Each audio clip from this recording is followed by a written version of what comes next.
G'day fellas and welcome to a casted game. Spawning in on the southeast side of the map, we've got Beastie, or rather, sorry, Beastie QT playing the English.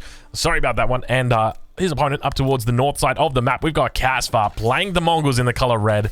And this is part of N4C. This is the final in this bracket. The winner of this series will go through to Germany, we'll go through to the LAN, and we'll go to fight for $100,000 in prize pool. And we'll get the opportunity of meeting Aussie Drongo in person as well, because I'm going to be there, and you can be there too. Not really, unless you're Casper or Beastie, in which case you could be there. So welcome, guys. So let's talk a little bit about this game, about where we're up to. If you don't want to get spoiled, then I encourage you to go back and watch the first 3 videos in this series. They will be uploaded immediately before this video that is being uploaded. So the most recent game was won by Casper. So that makes the score currently 2-1, and Casper is down, so Beastie QT's up on 2, and this is a best of 7.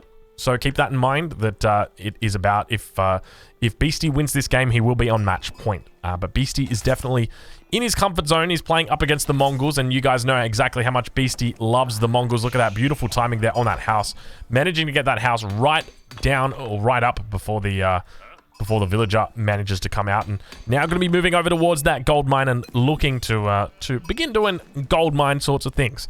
2 scout opening for him, looking to secure up plenty of sheep around the minimap. And we'll take a look at what his opponent is doing. Casper, on the other hand, got a great spawn up here. So he's moved his town center quite far away from the initial starting location, which was here. He's obviously built the Uvu, but this is a really good spot. So whenever you're playing the Mongols, you want to put your town center next to a tree line. But if you can get it between a tree line and a gold mine, you are going to be absolutely laughing your head off. It is absolutely...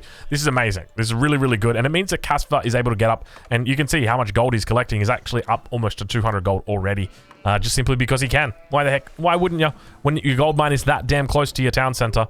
I don't think he's going to keep gathering. I think he's probably going to stop gathering up that gold. Right, Casper? Right, buddy? Hey, old Cass? Hey, buddy? Nope. Nope. Okay, he's got the 220. I wonder what the 220 is for. Was it just like he just wanted to be safe?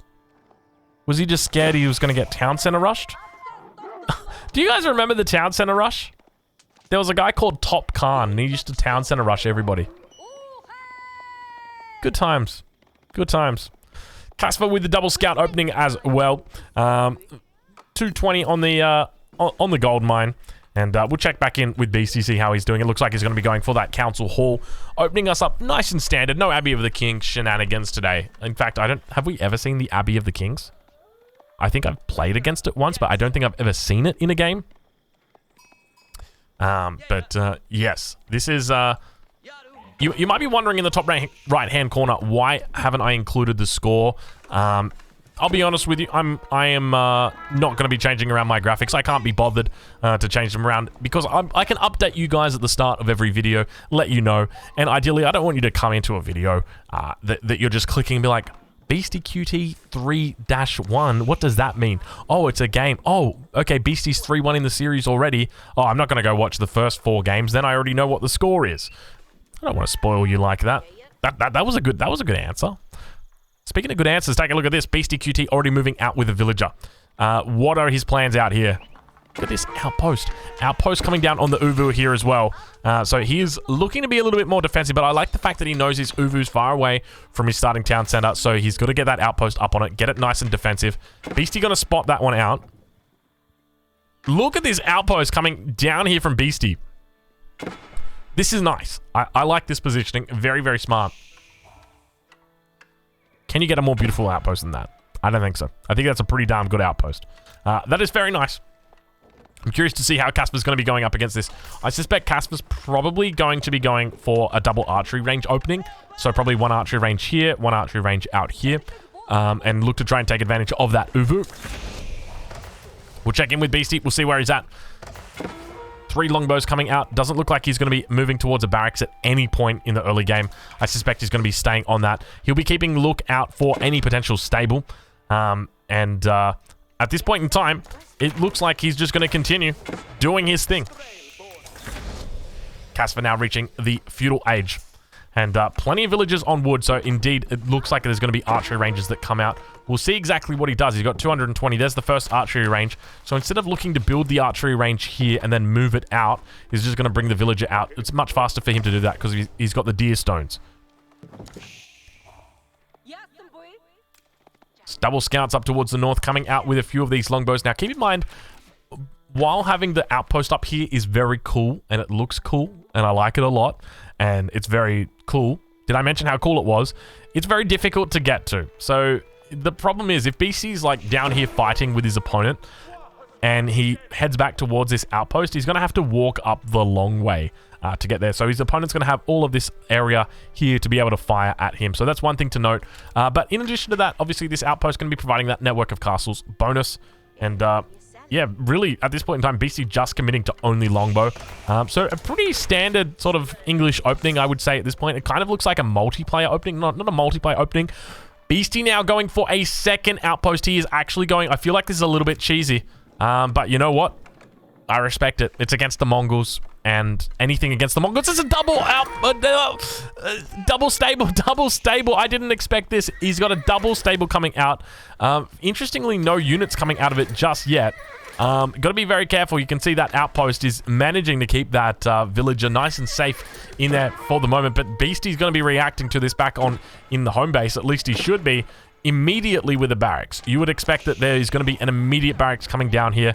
There's not, and that's a little bit concerning, Beastie, because double stable for you, even though you've taken out the Khan of your opponent, even though you're continually idling this villager, unfortunately, it means that there's going to be horsemen coming out very shortly. You can see those longbows very angry at that stable. Do not want it to have any units coming out of there. But it looks like 2 horsemen making their way out so far. And this is part of the reason why normally you would want to make your stable... So you can afford to make one at home and then make one at the front. And the one at the front here is going to be your double production stable, and the one at the back is just going to be your single production stable. So a little bit of a mistake here from Casper. Ideally, you'd probably want to cancel that, but BC looking very strong now. Keep in mind, he's got this outpost that is down underneath this wood line. Oh, okay. He's just gone for the front line barracks, because why the heck not? That's a pretty smart move from Beastie. Also going to be going for arrow slits here. I was just about to say I'd love to see arrow slits. Arrow slits now coming in. And isn't that looking absolutely awesome? I gotta say, such a cool looking tower. Beastie now beginning to push in. Those villagers going to be idle. Now, does he have any wood lines around? Oh my lord, he doesn't have any wood lines around. The only other wood line he's got access to is this one here. So if he loses access to this wood line, he does not have wood for a very long walk, my friends. That is his nearest walk. It's not that long. Nah, it's pretty long. It's pretty long. He's got a long walk. Casper now going to be in a bit of a tough position as Beastie continues to fire down at the pasture. Pasture obviously got a lot of health on it, so it's going to be fine. And it is a building, so it's quite armored. As long as it's not moving. If it's moving, then it's got no armor on it at all. But now continuing to expand out, we see this next outpost, the third outpost in the ring of outposts around the base of Casper. And Beastie really playing quite well. And he really loves this outpost play. So this is the second time we've seen in this series the outpost play coming out of Beastie. So I'm looking forward to seeing how he's going to continue to use it throughout the series. But have a look at this. I think he's actually, Casper now about to find out the hard way that his opponent has decided to continue making outposts. It looks like a little bit of a raid coming back towards the base of his opponent. A huge amount of horsemen coming in here, but it doesn't look like they're going to even be able to pick up a villager. I take it back, actually. It looks like... Never mind. He entered. He literally entered into the council hall. He was like, hey, anybody home? Yeah, how can we help? There's a raid outside, and I kind of want to come in. Okay. And he walked in. He was safe. But you know who's not safe? Casper. Casper is not safe right now because there's a lot of units outside of his base, and the outpost creep continues. So this is what is commonly referred to as outpost creep.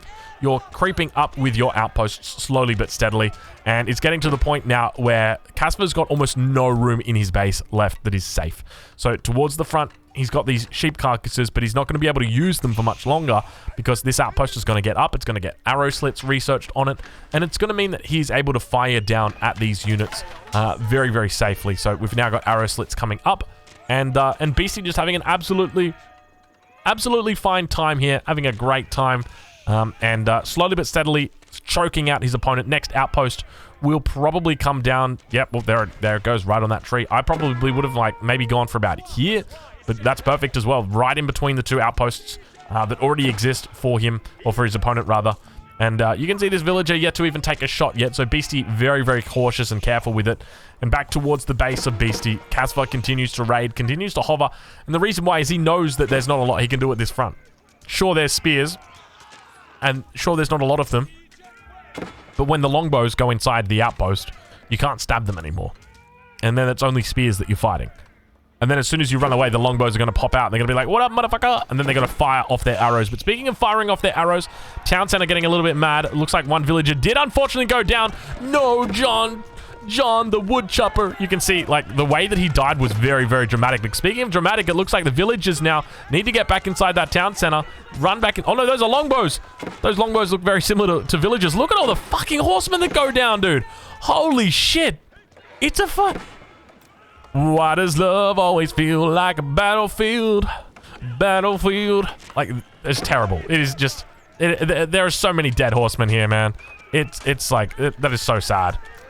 Like, Casper literally goes for one raid and loses his entire army.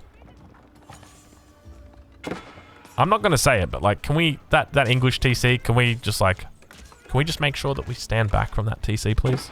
I don't want anybody going close to that TC. Because, I think, I mean, at this point, I just want to say GG. Like, if I'm Casper, I just type in GG. You kind of feel like it's over at this point. Like, you look at his resources. He's nowhere near aging up. He's got outposts that have just got stupid fucking arrow slits all through it. Let's nerf outposts. Let's nerf Mongols. Let's nerf the town center. At least the English town center. Nah, you know what? I kind of like the English town center. We can keep the English town center. He sees the battering ram and he's like, no. All right, ladies and gentlemen, that is it. That is the game getting wrapped up right there. So that takes Beastie through to match point. That is correct. A 12-minute game, a nice and little quick one right there. Very, very quick game, and Beastie incredibly successful up against Casva. Going on to match point. So 3-1 now. We can take a look at the villager count. You can see very, very stable. We take a look at the military count. Doesn't really matter at this point other than obviously the huge losses that happened. But why does love feel like a battlefield? That is a question that only Casva can answer. All right, we'll catch you guys in the next one. Who will win this series? Will it be Casva? Will it be Beastie? Put your vote in now.